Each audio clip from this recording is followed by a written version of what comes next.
Ukraine की सेना ने रूस के टैंकों के जिस तरह परखचे उड़ाए हुए हैं, उसके बाद सवाल उठ रहे हैं कि जो टैंक एक सदी से भी ज्यादा वक्त से जंग के मैदान में बेहद अहम हथियार के तौर पर जमे हुए हैं, क्या वो टैंक ही आज के दौर में बेकार हो गए हैं?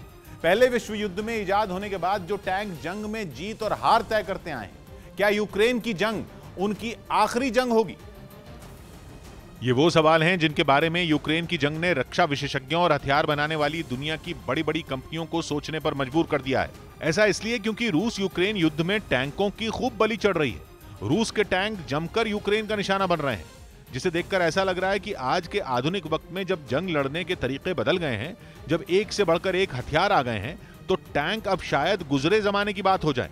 ये रूस के लिए बहुत बड़ी चिंता की बात है, क्योंकि टैंकों की क्वांटिटी और क्वालिटी के मामले में रूस का कोई मुकाबला ही नहीं।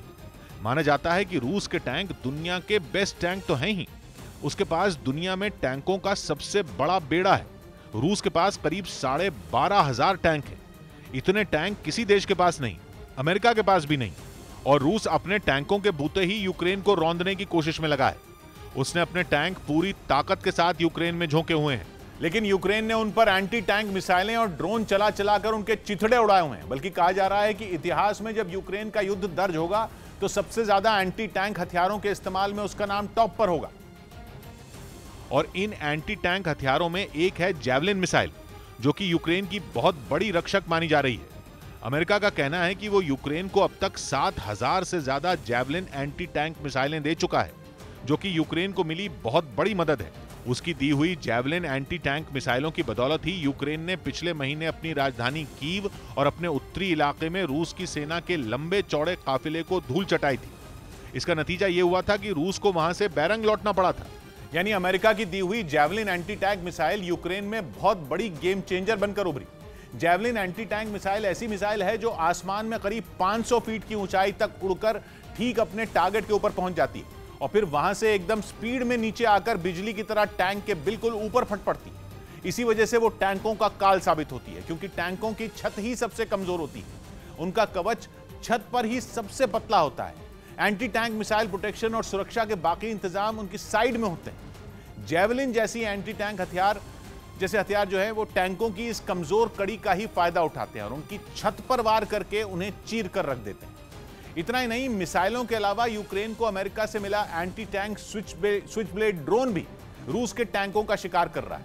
अमेरिका अब तक छोटे बड़े 700 स्विच ब्लेड ड्रोन यूक्रेन को दे चुका है। यही वजह है कि एडवांस्ड और बेहद सटीक एंटी टैंक हथियारों की एंट्री ने टैंकों के लिए जंग में अपना दम दिखाना ही मुश्किल कर दिया है।